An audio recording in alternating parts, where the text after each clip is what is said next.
episode 191 of the Formula One Grid Talk podcast. Today we're here to preview the 2022 Miami Grand Prix. My name is Ruby Price, and joining me we have sports journalist Louis Edwards. Hello. Plus everything F1's Tom Downey. Hello. And Coops. Hello. Hello. First, if you enjoy this podcast, we would love it if you could take 5 to leave us a 5-star rating on Spotify or a 5-star review on Apple Podcasts. We'll shout out all of you who do to say thanks. And if you're one of the 74% of people who aren't yet subscribed to the channel, please consider helping us out with a like and subscribe. So the big news this week was that despite the agreement from teams, F1 will not be doubling the amount of sprint races for the 2023 season. Louis, the sprint race format was introduced to F1 last season with sprints taking place at Silverstone, Monza and Brazil. We had a sprint last weekend in Imola, but tell me, what do you believe has impacted this decision? I think it probably comes down to cost, with these, with the budget cap that is in place now, the teams have to be very careful, where they spend their money. And, with a sprint race, anything can happen. The car can crash, you can have an engine failure, anything that is going to set back the team a lot of money. And it's just unnecessary. Even though the teams wanted to push forward and have more races, I think they'll be kind of grateful for the fact that they don't need to spend sort of, more excessive money on, extra sprint races, which may or may not end up in failure. And, as we were sort of discussing last week with Imola, their sprint races aren't always the best, and you have to really pick and choose which tracks you're going to see good racing for. So I think it's probably best to still keep it with 3, test out new tracks, and then maybe increase it to 6 from there. Yeah, absolutely. And in other news for 2023, Tom, it's been announced that F1 will be trialing a revised qualifying format next year, mandating the use of certain tyre compounds in each session. The trial will happen at 2 events next season, and in it, drivers must use the hard compound in Q1, the medium in Q2, and the soft in Q3. Do you think this could give qualifying a shake-up? It could do, because obviously some cars will react differently to certain tyres. We've seen certainly this year, and obviously in years gone by, how different cars sort of adapt to the different compounds. So some cars look happier on a medium compared to a soft, some look happier on a hard compared to a medium, blah blah blah. It could sort of like mix up the order, but if there's, I didn't actually know this at all. I've been that out the loop this week. So if they don't have to carry a compound to start the race, so much like this, they can pick their race tyre regardless of what they did their fastest lap in Q2 and all the rest of it on. So if they can still just get into Q2 and then start the race on any tyre, it could shake up the order a bit, because, say, for example, like, I don't know, say the Red Bull takes 2 laps to fire up the hard compounds and they run out of time, or they can't get enough heat into them, and then obviously if they lose heat, they might end up braking a bit earlier, they lose time in the corner, blah, blah, blah, all the rest of it. Is it really going to sort of stop or sort of like help when cars are, I get I'll shake up the order, but what I'm trying to say is I don't think it's really going to make the whole sort of like cars at the back of the grids, not being able to move up issue. If someone like Leclerc or Max qualifies at the back, especially if their cars next year are as good as they are this year, they're not going to be able to move through the grid. Sorry, they will be able to move through the grid regardless. It's not like they're going to be sitting there going, "Oh, I can't get past. They leave that for Hamilton against Pierre Gasly. It's the best drivers who do inherently get the best teams. Even if they qualify further back, they will still be able to move up the grid, I think. So it's an interesting concept. I can kind of see why they've done it. I also don't know how well it's going to benefit teams sort of further back as well. Yeah, and staying on that, Coops, we've seen F1 try to make changes to this knockout style qualifying before, infamously in 2016 when they tried that elimination style event that lasted 2 weeks before they dropped it. Is this a case of like, if it ain't broke, don't fix it? Or do you think there is something that can be done to improve the current qualifying format? I think it's the best qualifying format we've had in a number of years. I mean, I've watched Formula One where it was 60 minutes, 12 laps, and you literally watched cars drain fuel for 55 minutes and then blitz it at the last 5 minutes, which wasn't okay. It's fine. You got a good wee bit, but it wasn't, it was good for watching cars drag around the track, but it wasn't entertaining. We had a aggregate format where you had 2 days. You had the base time from one, the base time from another, which gave, I think, Fisichella got a pole position for that one year. So in terms of the Q1, Q2, Q3 format, I've never had any issue with it. I suppose there's always, you've got 23 races now for most years from this year to next. Why not try something new? But again, I don't really see the point. I think the only way that it could be a bit better is if they reintroduced the rule about your tyre in Q2 along with this mandated tyre compound. So if they mix it up, so one race it's hard, medium, soft, the next race it's soft, medium, hard, or jumble them up, and then whatever we give you on Q2, you're stuck with it. So someday the Mercedes not Mercedes going by how good they are this year, but say Ferrari gets a good time on a hard in Q2, they have to start the race on a hard, which maybe you don't want to. Maybe, but then again, we're getting into that whole thing about kind of artificially creating something, and the purists are probably going to be like, why have we messed around to that degree? Try it for a couple of races, see what it does. I don't see it doing much, pretty much echoing what Tom says. I don't think it's going to do much. You might see a couple of cars getting into a Q1 or a Q2 that they might not do. But they're going to settle back into position when they hit the race, because you'll get whatever tyre strategy, they'll go back to where their natural order is unless there's some sort of shenanigans. So I don't think it's going to have much of an effect overall. A bit like the sprint race, to be honest. Like the sprint race, like you say, we've had it since 2006. Most people don't have an issue with it, and it does, occasionally throw up something weird, like a Mercedes starting. Well, I guess that's not as weird anymore, but like a Ferrari starting in out in Q1 or something along those lines. But yeah, let's look at this weekend. We are F1 is coming to Miami. It's been a long time coming. Louis, there's a couple of choice quotes from you in F1 Grid Talk history about the circuit, but we've finally made it to Miami. I don't think the circuit is 100% finished yet, based on like any images that I've seen yet. One interesting one being the way that they are actually creating that yacht club in the middle of the circuit in, from a dry area. But anyway, Louis, Ferrari had a bit of a disappointing weekend last week. It was a disappointing weekend for Ferrari. I think it was P6 for Leclerc in the race after we had that issue at the chicane. And Sainz obviously out at the start after a collision with Daniel Ricciardo. They're still leading. Charles Leclerc's P1, Ferrari obviously P1 in the championship as well. How do you see them faring on this new Miami circuit?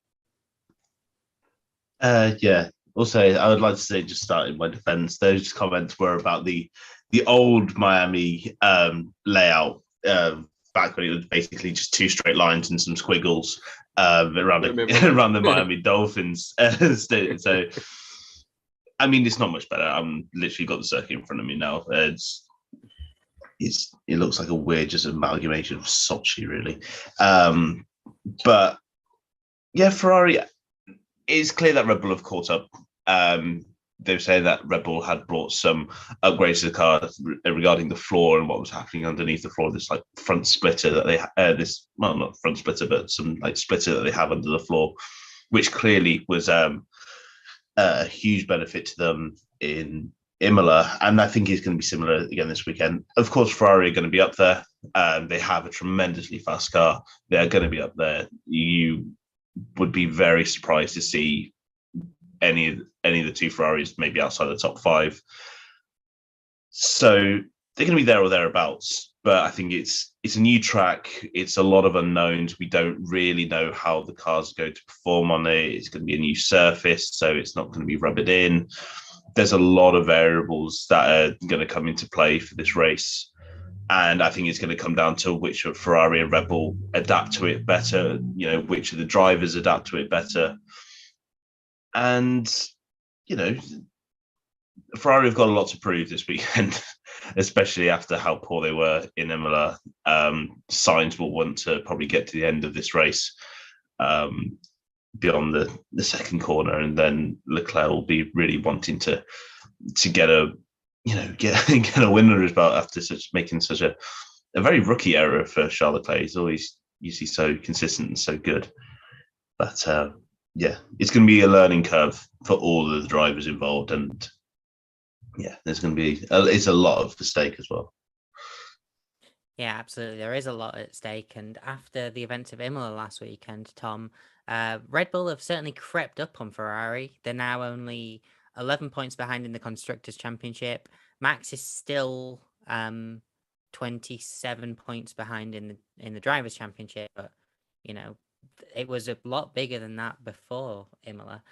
So how do you fare? How do you think Red Bull will fare this weekend? Obviously, they got a 1-2 last time out, but it's all different on a new circuit. Yeah, Miami is obviously very much an unknown. And yes, Red Bull did get a 1-2 last time out, but there was a real big element of fortune with Leclerc basically going Hadoken into the wall. So yeah, but it still was a 1-2. But if how many times do I want to say yeah? Come on, Tom. If this circuit is anything like Monaco, which it perhaps could be, or something that's a bit twistier and all the rest of it, I think we could see Red Bull do quite well, because we have historically seen them do pretty well on circuits like that. We know it's something that suits their car. We know that Adrian Newey likes to build cars that sort of benefit from that kind of that kind of track design, if you like. It also looks like that Honda power unit, Red Bull Powertrains power unit. My bad, it's definitely not a Honda branded unit.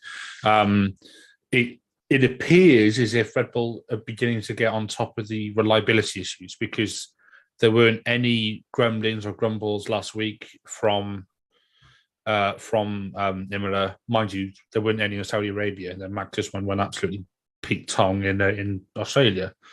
So hopefully they've got these sort of initial niggles out of the way.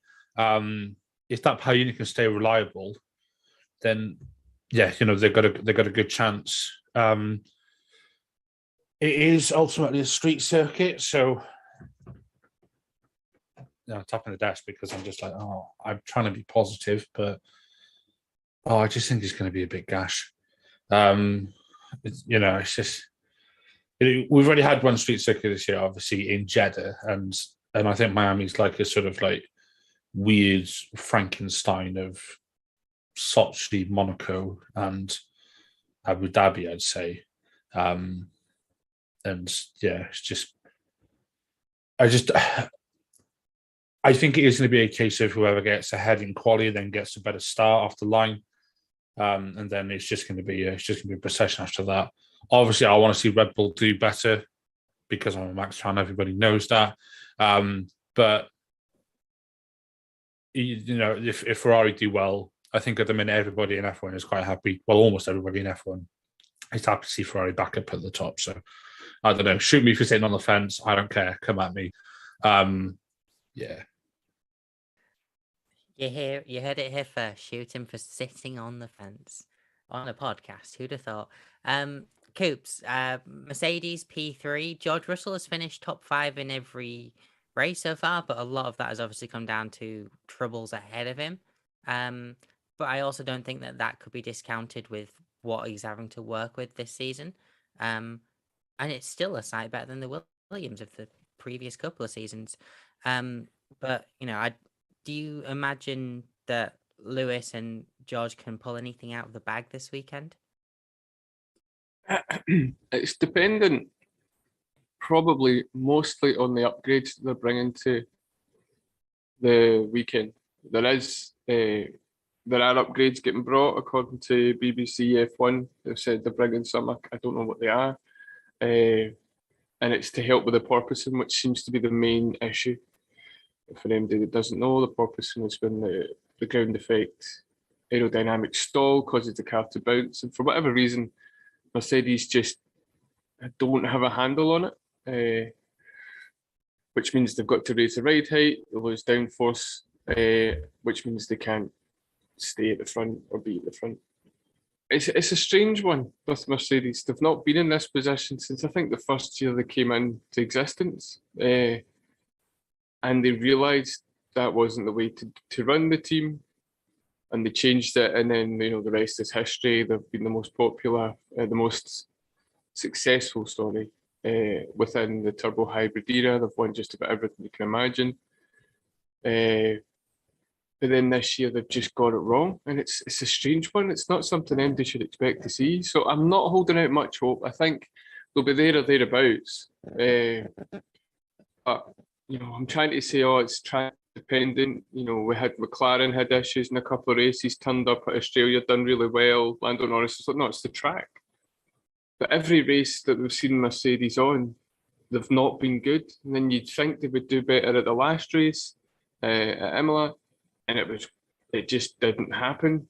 So yeah, I think this early on, it'll be hard to think of Mercedes being anywhere but just doing what, maybe a couple of midfield teams did, jump in, get some decent points, maybe get on the podium, maybe steal a win if something happens. But I just don't know what to expect from Mercedes. They're either going to be out in Q1 or in Q3. It just seems to be one or the other this season for them. It's a strange one. And I'll just go back to what Tom said about the tracks quickly. I mean, he's trying to be positive, and he mentioned the 3 tracks. He based Miami on the 3 tracks are probably the worst 3 tracks on the calendar in Sochi, Abu Dhabi, and Monaco. I mean, that's not really positive, Tom. I think it's going to be more of an event at Miami rather than anything to do with the track. It's very much Instagram, look at me, get me on look how it's at the Miami Grand Prix. It's just a very different world. McLaren came out and said that they've got 1,000-person list for VIPs and could have had more if they were allowed to, because of it's in Miami. So it's a very weird spectacle. I think it's just going. I think the racing is an afterthought to the most people that are going to be there. It'll be interesting to watch, I suppose. Can it be any worse than driving around the car park in Las Vegas? No, instead it's just a car park in Miami. Well, it's driving round the car park and going out of it. The one in Las Vegas, they stayed in the car park. It's a strange idea. Yeah, it will certainly be interesting. Louis, a little bit touched on by Coops there, but McLaren obviously had a pretty decent weekend last time out, and certainly building on the back of Australia as well, where, they finally managed to seemingly sort a lot of their issues. How do you think they're going to fare this weekend in Miami? Like, obviously, we've mentioned the circuits a bit, Abu Dhabi, Monaco, and what was the other one? Sochi, that is it. And they're all circuits where McLaren have, delivered in the past. Maybe the 3 of them together brings them their second win in the turbo hybrid era. I mean, I can hope. I can definitely hope and pray that McLaren get a win. But I think they're probably going to be. I think they're going to be looking for best of the rest, and I think that's going to be their goal for the rest of the season. Now is to get that 3rd place where Mercedes are faltering, where maybe Alpine aren't looking as strong, or where even the Haas these days may not be able to compete. I think McLaren they're going to be happy if they can be the 3rd fastest team on the grid. And I think that's going to be another example of what we we see this weekend. If we can get, by luck, it's a street circuit, we may have some accidents, may get some safety cars, red flags, anything to maybe probably spice up what could be quite a dull race if we are basing it off the usual races we get in Abu Dhabi, Sochi and Monaco. But yeah, I'm really glad, obviously, that McLaren are taking these huge steps forward. I would definitely not have imagined McLaren being anywhere near this far up the grid after Bahrain. That was a very painful Grand Prix to sit through. But yeah, it does seem like they've sorted their issues. They, seem to be the only one who can actually work with this Mercedes engine and get the most out of it, given that Mercedes, Aston Martin are pretty much nowhere a lot of the time. So yeah, I think it's hopeful for what McLaren can deliver and what they can do. Lando Norris will surely be riding a high after his podium. And, Daniel Ricciardo, I think he's going to need to take, a lot of, inspiration for the fact that Lando can get a podium in that car and maybe, inspire him to do it a bit better. Of course, he'll be hoping for more of a clean race, but he has genuinely been lacking this season and last season as well.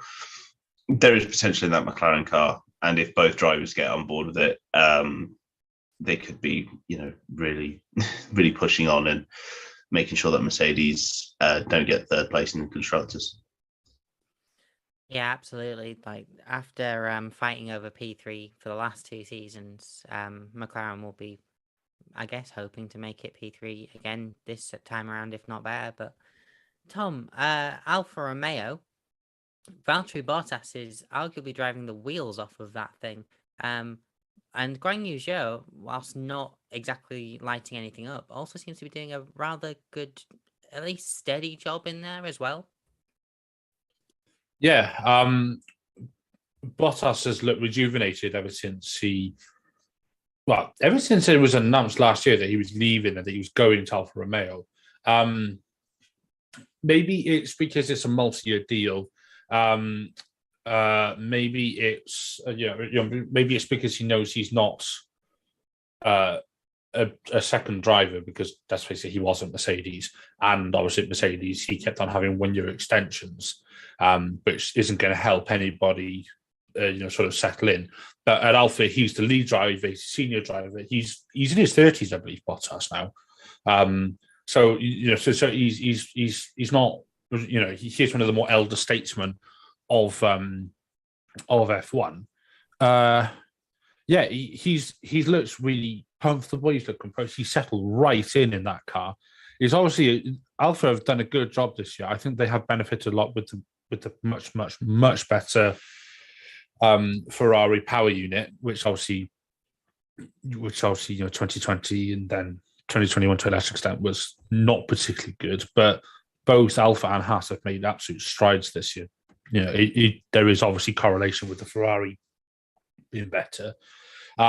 It's just nice to see Bottas doing well and if I was him, I would have felt so smug seeing both the Mercs go out in Q2 while he got into Q3. I would have felt so smug. But there we are. That's just because I'm an idiot. And Guan Yu Zhou, to be fair to him, this is the first sort of incident or anything he's had. He's kept his nose clean up until Imola, and Imola, it wasn't. Yeah, okay, it was a bit of a stupid accident, but it was inexperience more than anything. And it's the kind of thing which he'll learn over time, because he is obviously still adapting from an F2 to an F1 car, which has huge differences. Obviously, the power unit is vastly more complex, and the things feel so much different and so much quicker. Different regulations, much increased scrutiny. Obviously, there are a hell of a lot of switches on the steering wheel, all that kind of thing. So I think he's actually done a pretty decent job since he's come in. He's not, he's not come in and we've all gone, oh my God, he's the best thing since sliced bread, or all the rest of it. That was never going to be the case. And he is partly there for his money, let's be fair. but he's doing a decent job so far. I just hope he doesn't go full Latifi on us. I think the issue was Latifi never really did a decent job. But Coops, on to Alpine. They're not really, I think, where they would want to be given how they felt going into this season. And obviously, Fernando Alonso has had a mixed bag of results, let's say. But, do you see them bouncing back this time around? Or do you think that, they're going to struggle again this weekend? I think they'll just be very Alpine. You kind of forget they're there this season. I can't remember seeing Ocon on the screen at all during the race at the last Grand Prix. We saw Alonso only because Mick Schumacher's rear wheel decided to make love to the side pod, put him out. So, that was that. They're a very weird team, and they're very. As a works team, they should be higher up. They should be up there with McLaren. They should be getting third, fourths, and whatever else that they can get. But they never seem to do that. Even when there's shenanigans in front of them, they still end up 8th or 9th. They're just there. I don't really know what they'll do. They're either going to be completely anonymous, or at the end of the race, we'll look at the list of the finishers and see they're 4th. It's their car's okay. I mean, it's not the fastest, but they never have been. It's not the slowest. It kind of, I think they've done a good job to jump AlphaTauri. They're not really performing where they should be at the minute, and of course they're better than Aston, who really kind of got things wrong with their car. So they're, I think they're comfortably around about the 4th fastest team. Now McLaren have kind of sorted themselves out. But yeah, they're nothing spectacular. They're just getting on with it. They'll be there or thereabouts. That's it. There's no real excitement. There's no real spark within the team at the minute. Yeah, I would agree with that. Louis, on to AlphaTauri then, who I'd say this time last season were very much, sort of fighting over 5th. This time around, they seem to have fallen back a bit. And is that more because teams have caught up with them, or more, would you say it's more because they just haven't had the consistency that, Pierre Gasly had last season? He's kind of not been as prominent this season. Yeah, it's been weird to see Gasly not performing at his best, because we have seen some great performances from Gasly since he returned to the Toro Rosso / AlphaTauri team. And I think it is a bit of a shame that we haven't seen it. And I think we all would like Gasly to be doing a lot better. But Tsunoda has been improved this year. I think he's been getting the most out of the car and doing the best that he can. I just don't think there really is all that much pace in that AlphaTauri. I think it was definitely shown during qualifying for Imola, on the Friday when they were just both out in Q1. It's kind of weird because they have always just been that sort of they're about midfield team, and 1 week they're up, 1 week they're down, and the lack of consistency has always been quite hindering to their constructors' challenges. And I think that's just what this is. I think they're just at the moment they're just down a bit on form. I'm sure they'll probably rack up some decent points finishes in the future. Will it happen in Miami? We don't know. We don't know how this track is going to suit their car, or how either Gasly or Tsunoda are going to react to it, to the track, and get to grips with it. But they're an odd team, and they're a weird one to talk about. It's kind of just like Aston Martin or Haas. You never really know where they're going to be one weekend to the next. Yeah, I always find it weird that people have started bringing up Haas as a Ferrari B team, but no one in the same conversation tends to bring up AlphaTauri as a Red Bull team. But Anyway, on to Haas. Tom, they're doing rather well this season, and it's pretty much entirely down to a lack of Mazepin. And I think Imola kind of proved that the Australian poor result was a bit of a blip, because they seemed to bounce back, and were it not for, colliding with Alonso on Mick Schumacher's behalf, they could have maybe even seen both cars enter the top 10, at least at points. How do you think Haas is going to fare off in what is one of their, 2 home races this season? First of all, you mentioned Australia was a blip for them. I fully agree, because the pace they showed in Bahrain, or Bahrain, as Crofty seems to now say, and Jeddah, and then Imola, that Haas is a good car this year. Never thought we'd be saying that after last year. I mean,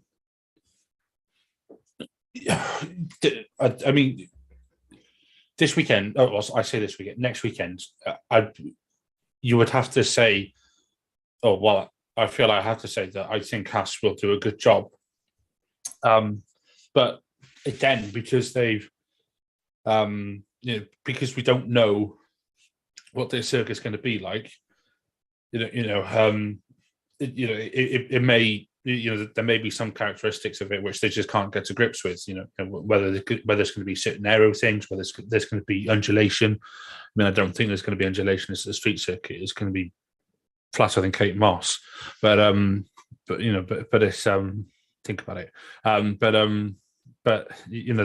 It's just I do think Haas will go well, and I think it is only a matter of time before Mick Schumacher gets into the points.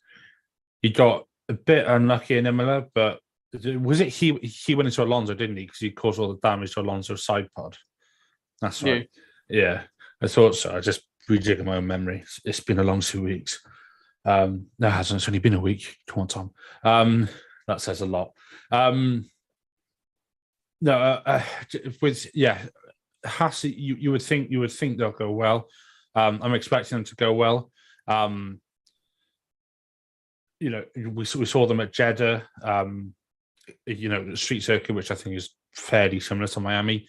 They did well. I mean, K-Mac did well, and Mick was on for a good lap before he had that pretty nasty crash. So we didn't actually get to see what it was like on race day. Based on what we know about the team, based on what we know about the Haas this year, based on what we've seen from them, I have a feeling they'll do well. I have hope. I have faith that they're going to do well. I don't think we'll see both cars in the points. I think a time when we see Mick in the points, probably going to be a little bit later in the season at a circuit he's perhaps a bit more familiar with, or that is perhaps a bit easier. It's maybe somewhere like Austria. I think we could potentially see him in the points, or maybe Silverstone or someone like that, where he's a bit more familiar with the circuit. He's not learning the track. On the other hand, though, because the circuit is new to everyone, he might just click with it, and he might just have an absolute barnstorming weekend. I'm not even quietly confident. I'm very confident that Haas will do well. And if they do terrible, I'm going to look like a right idiot. Tom Downey's bold prediction: Mick Schumacher wins in Miami. No, I didn't say that. No. You might as well have done. You alluded to it. Coops. No, I didn't. Coops. Aston Martin have finally got some points this season, and I think after Australia, no one really thought that would happen. But it's still very much a team that is kind of in a bit of a crisis. They've got one driver who pretty much everyone apart from his dad is like questioning the ability of, and you've got a 4-time world champion who, whilst putting a strong performance in Imola, hasn't exactly maximized the car yet this season, and obviously did miss 2 rounds due to COVID. What do you we keep saying I keep asking how people think they're going to fare this weekend, and obviously we don't know what Miami's actually going to be like, but do you see a way out of this slump for Aston Martin? No. There's Okay, the- moving on. yes, that's it. Yeah, there's a fundamental issue with Aston Martin, and I don't know what it is. Now, is it the Stroll effect where he's came in and went, "I've got all this money, do what you want," and they don't know what to do, because up until that point they were very prudent. They were very like, we need to make sure this works. We are not. I mean, they were that tight with the money that they didn't cut the grass at the factory, because the money they spent to get the landscaping done, they put into the car. That's how, tight things were there. And Force India, as Aston Martin were in the past, where they shot above their weight, they shot above where they should have done with the budget for years, for a long, long time, until obviously money situation caught up with them. Now Aston Martin's come in, and everybody, or Strolls have come in, rebadged as Aston Martin, and said, right, we've got money, we're going to do this. They're building the factory, and it seems as if they just don't know what to do with it. You'd think, right, we've got a bit more money, we can do what we want, but then it's like, oh, well, what do we do? Fundamentally, they've got the car wrong. It doesn't work. So now they're in the cost cap era. 2 seconds. Didn't want to deafen everybody when I was coughing there. So you're now under a cost cap era. The car's come on track. It has not performed anywhere near where they want it to perform. So everything they've set out for the rest of the years can. They now need to spend the time and the money to fix the issues with the car, rather than developing the car to make it better. Which I think Mercedes are also in that situation, which is why they're probably not going to be fighting for a championship. So yes, they've done really well. The other chink in their armour, as well as that, is the drivers. Now, you can come at me if you want, if you're a Sebastian Vettel fan as a person, as a guy, he's great. In Formula One, he doesn't have anything to prove. They don't have that spark to kind of push it. He's there, he's doing what Kimi's done the last God knows how many years of Kimi's career, but he just was there, just got on with it. So, and Stroll, he's all right, but he's never going to win a championship, Stroll. Sebastian Vettel's won his championship, and in that car, you're not getting to win a championship. So there's so many more things with Aston Martin than just a poor couple of races. They need to kind of change something within the culture of the team. I think this season's pretty much done already. I think that's a bit of a reset. I think they've got to look at themselves and fix something. There's been talk that there's a fear because Overlord Stroll comes in, everyone kind of doesn't know what to do. He's quite a presence. They kind of panics them. I don't know. Maybe it's a fear of making a mistake. Maybe they've took on what Ferrari were like. You don't want to be innovative, because if you make a mistake, you're in trouble and you're getting canned. So maybe that's what they're like. I don't know, but yeah, there's more fundamental issues than just a bad couple of weekends or a car that didn't suit a track within Aston Martin. So if they get themselves into the top 10 and grab a few points, I think that's pretty much the limit. Yeah, absolutely. And Louis, to cap off the grid, another team that have been obviously having a lot of issues this season, and quite a couple of repair jobs as well. Williams, very much struggling still. They've got a point, which means that the entire grid has got points in terms of constructors this season. But 1 point at this point, now that teams are all scoring points, isn't going to, it's not going to fix a Williams season like it could have done a couple of seasons ago. Yeah, unfortunately, this is we're still seeing the Williams struggle.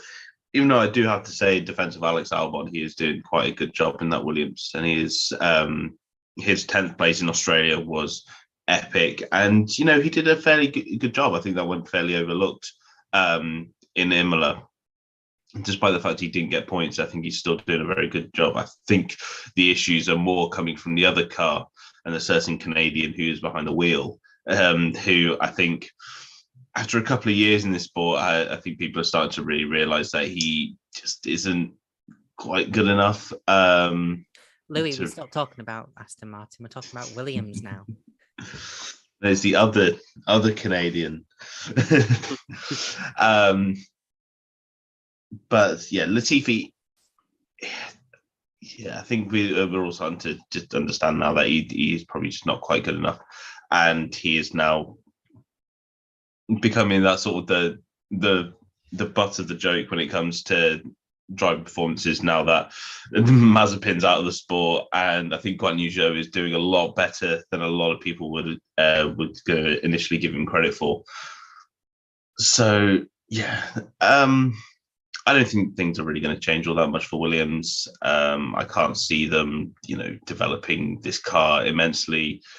And I guess it's what they get for scoring points last season and not getting as much wind tunnel time as they may have got if they didn't have a few exceptional results last season. So, yeah, I can't expect much to change. I think on pure pace, they probably are still going to be the slowest car throughout this season. We may see Albon, score maybe a few more points. There is definitely potential. I mean, given Aston Martin in Imola, there is definitely potential for more points out there for Williams. But will it be enough to probably drag them off the bottom? I don't know. It depends on how Aston Martin, because realistically, those are the two teams that are going to be fighting each other for last place. And I think just Latifi just needs to keep it out the wall, and Williamson can keep on going. But as a street circuit, Latifi may find that the walls come at him quite thick and fast. Yeah, we might be seeing a couple of safety cars or red flags. And if they continue the Imola trend of announcing a safety car or red flag in a couple of seconds, we'll definitely see some red flags this weekend. But that is the constructors. Let's have a look at some predictions now. So, Tom, who's going to win it this weekend other than Mick Schumacher? Well, it's obviously Mick Schumacher, isn't it? He's going to get a Grand Slam. He's going to lap everybody. Absolutely everybody. Even himself. I'm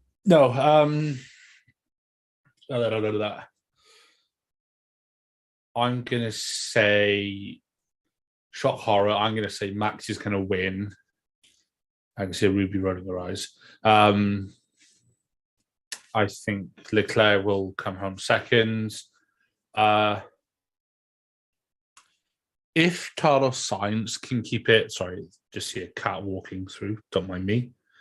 Just in my background, just flopping down the stairs. There she goes. If Carlos Sainz can keep it out of, if he can stop his car trying to impregnate Danny Rick's McLaren, then I think we could maybe see him P3. Yeah, so I'm going to go Max, Leclerc, Sainz. Max, Leclerc, Sainz.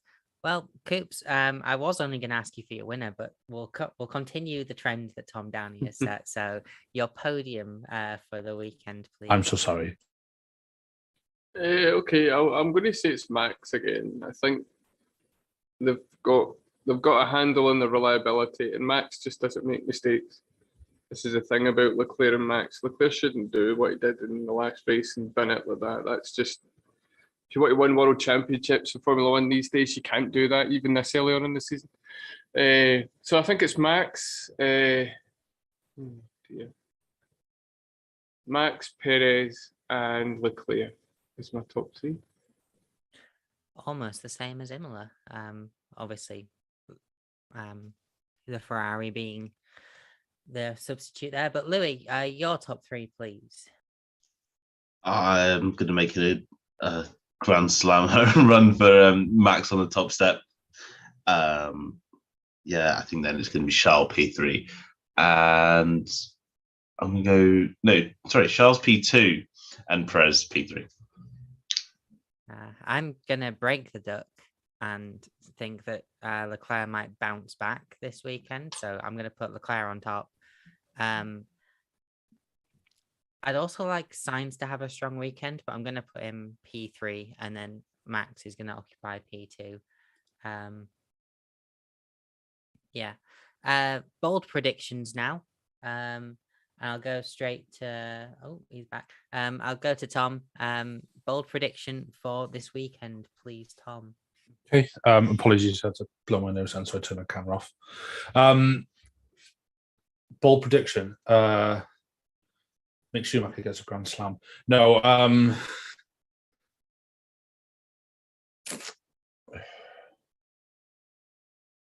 Both Mercedes finish in the top 20. In the top 10. I was going to say top 6, but I think that's ambition over adhesion. Yeah, okay, so both Mercs get points. Both Mercs get points for Tom Downey. Coops, your bold prediction, please. I'm going to stick with what I've done in the Everything F1 pod pretty much every time I've been asked, and that's Mick Schumacher's going to get points. Because I see it all the time, and then he ends up crashing in qualifying and doesn't end up in the race. So I just want him to get a point. So that's my bold prediction. It's the George Russell gets points bold prediction from all the times beforehand. Every time George was on the show, it would be Russell for points, Russell crashes. Russell for points, Russell crashes. Louis, your bold prediction, please. I've got to stick with my own traditions, and that is the Canadian god, Nicholas Latifi, for points. I said it last year that it actually happened, and I was shocked. But this year, I think it may be a little bit more bold, and especially given it's a street circuit, it could be even bolder still. But the bolder one would be that Latifi doesn't cause a red flag in practice 1. All right, here's a bold prediction for you. The Canadian Blues Brothers don't have an accident this weekend. Oh, dear God. Hell will freeze over if that happens. I know. Oh, man. My bold prediction is going to be a double points finish for Haas. Yay! Yeah. I'll follow on from Coops's, but yeah, we'll go with that. I like that. A double points finish for Haas, because one of them, maybe Magnussen, gave Schumacher the points by, not finishing. Maybe they both got it, but who knows? So again, before we go on to the opportunity to promo, just because of the times, we are going to obviously, mention that today of the day of recording is the anniversary of the death of Roland Ratzenberger. And of course, that means that, it's the anniversary of Imola 94, where we also lost Ayrton Senna. So I'm going to go over to you, Coops, on this. Why do we have to keep the events of, Imola 94 in our memory? And, how can F1 continue to honor the legacy of these two drivers, obviously?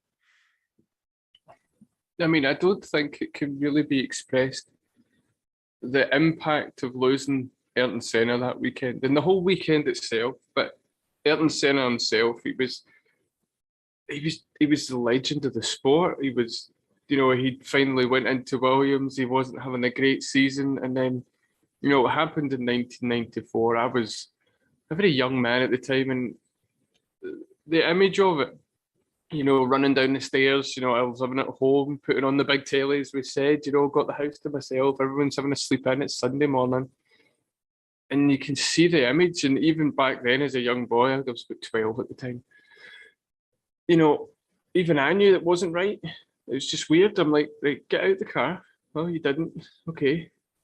The whole weekend was weird. It's like if someone wrote a movie about a Formula One race that went wrong and they listed these things, everyone would think it was bizarre. You had Rubens Barrichello crashing, getting launched into the barrier and almost killing himself. Or the barrier's almost killing him. Roland Ratzenberger, his wing failed, caused him to pass away.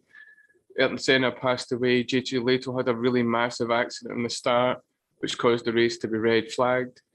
And then you had people in the pit that get hit by a wheel, which necessitated the speed limit. Everything happened in like a 4-day period, which ultimately have sent Formula One into where we're at now. You know, Formula One wouldn't be Formula One without that weekend. As much as we don't want to remember it, we have to, because it wouldn't. Something else would have had to happen for all the changes to be made. They kind of panicked and made a lot of changes that they shouldn't have done in '94 because they had to be seen to do some stuff that was very much a case of we're just changing it with no real idea of what it was going to do. You know, but speed limits, safety things in the pits, you know, changing the tracks, the cars and the tracks weren't working together. They're either too dangerous, too fast. Everything kind of everybody took a step back and reevaluated racing in Formula One. And we should, by right, remember that weekend. You know, you want to forget bad things, but you have to also remember the significance of it. It's a weekend that it transcends Formula One. It's just something that has to be remembered and it has to be brought up.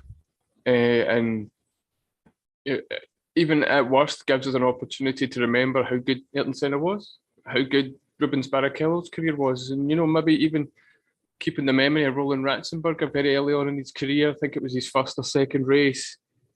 You know, what could have been.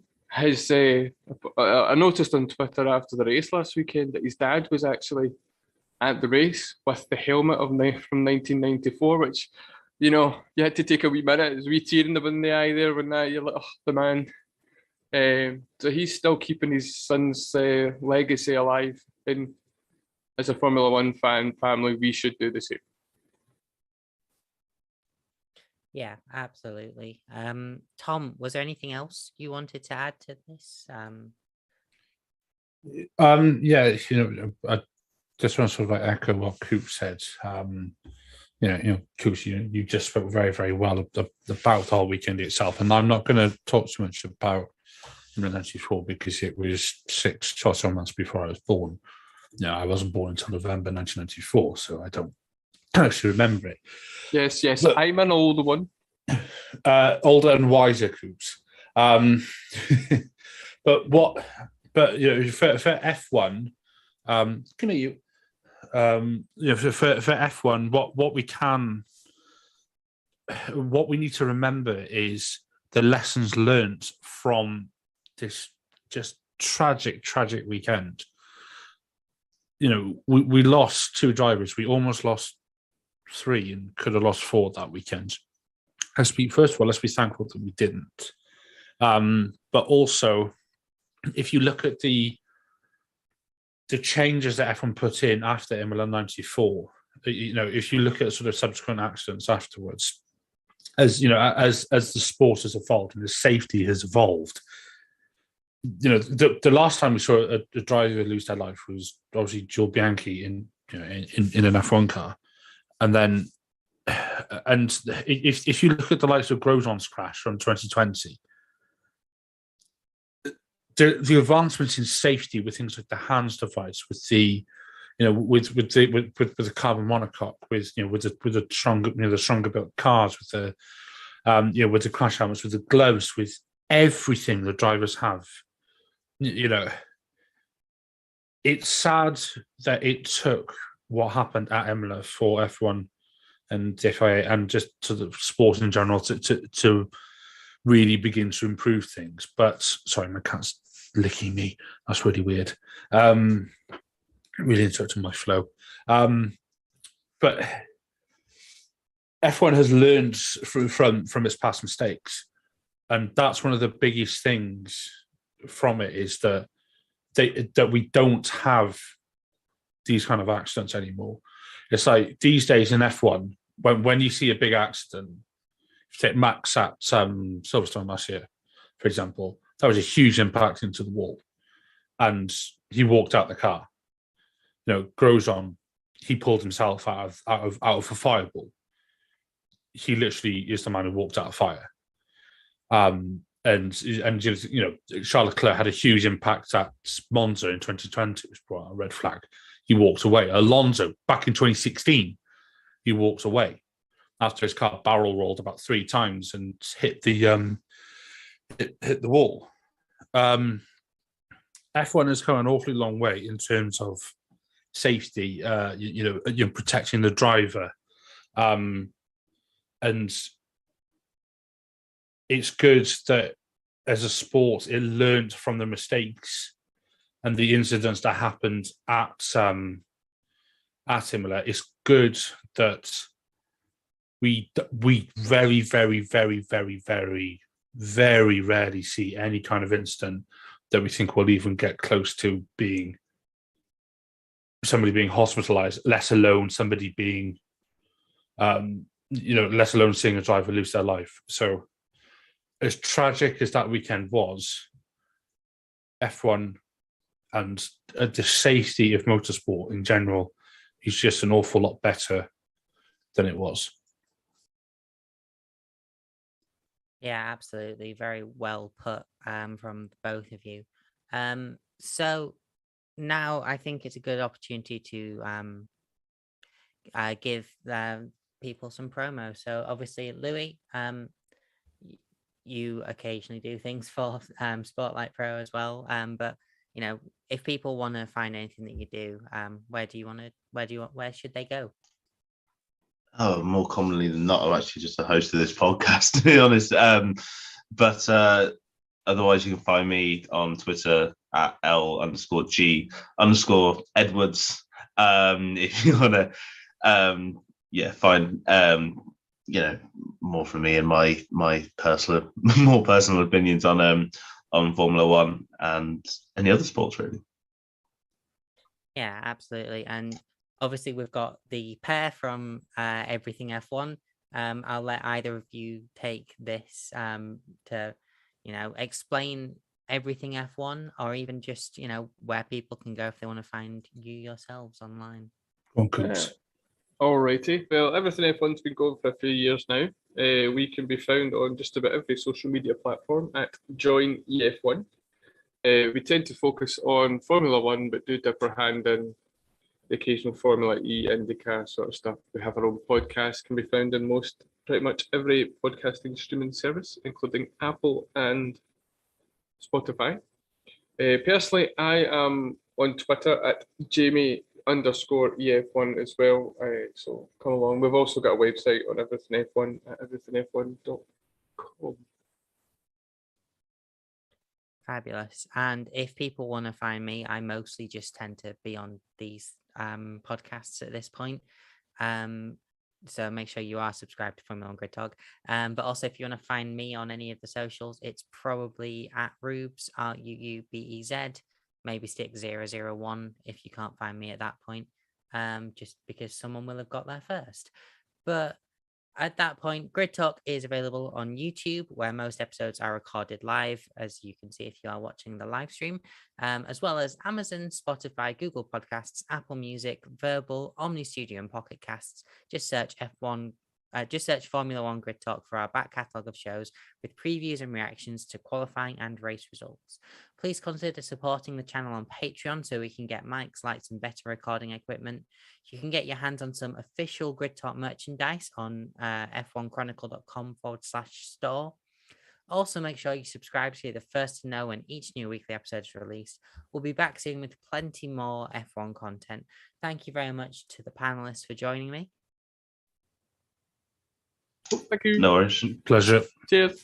Yeah, and thank you very much for listening, and goodbye.